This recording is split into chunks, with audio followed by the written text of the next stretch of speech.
معراج کی بات کرنے کا تو اب وقت آیا ہے، اس لیے کہ معراج کا سارا واقعہ تو مسجد اقصیٰ کے گرد گھومتا ہے۔ سبحان الذی اسریٰ بعبدہ لیلا من المسجد الحرام الی المسجد الاقصیٰ۔ حضور نے معراج کی رات مسجد اقصیٰ میں نماز پڑھائی تھی، اور ایک بار پھر سے طیبہ سے فلسطین میں آ، راستہ دیکھتی ہے پھر مسجد اقصیٰ تیرا۔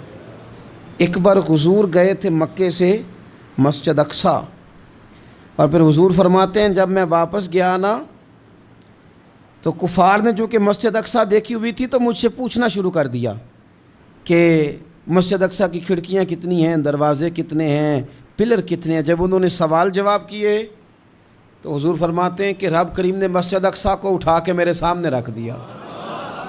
میں دیکھتا جاتا تھا، بتاتا جاتا تھا، کہہ لوں بات کر لوں۔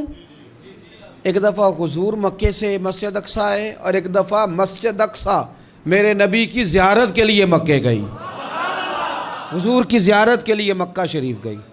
اور میرے نبی تو صرف کسی چیز کی طرف ایک دفعہ دیکھ لیں تو وہ رحمت کے پھول کھلتے ہیں۔ مسجد اقصیٰ کی طرف منہ کر کے 17 مہینے میرے نبی نے نماز پڑھی ہے۔ مسلمانوں پتہ ہی کوئی نہیں، ہماری خبریں ہی اور ہیں، ہمارا درد ہی اور ہے، ہمیں پتہ ہی نہیں بم کہاں برس رہے ہیں، ہمیں یہ خبر ہی نہیں۔ اور میں اس دور میں تقریریں کر رہا ہوں جہاں سوتوں کو جگانا نہیں پڑتا، جاگتوں کو جگانا پڑتا ہے۔ سیانے لوگوں کو سمجھانا ہمارے ذمہ لگ گیا، کیا کریں؟ اس قوم کو سکھانا پڑتا ہے جسے پتہ سارا ہے، لیکن جان بوجھ کے آنکھیں ہماری بند ہیں۔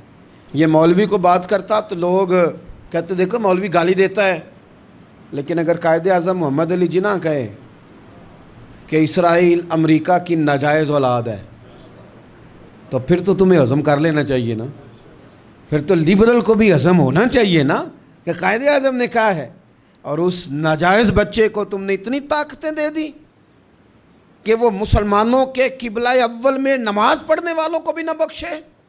کہاں گئی تمہاری وہ انسانی حقوق کی بڑی بڑی تنظیمیں، کدھر گئیں؟ اور میرا پاکستانی میڈیا سے بھی سوال ہے، چند دن پہلے سیالکوٹ میں ایک واقعہ ہوا، ناانصافی ہو گئی جی، ناانصافی ہو گئی جی ایک بی بی کے ساتھ۔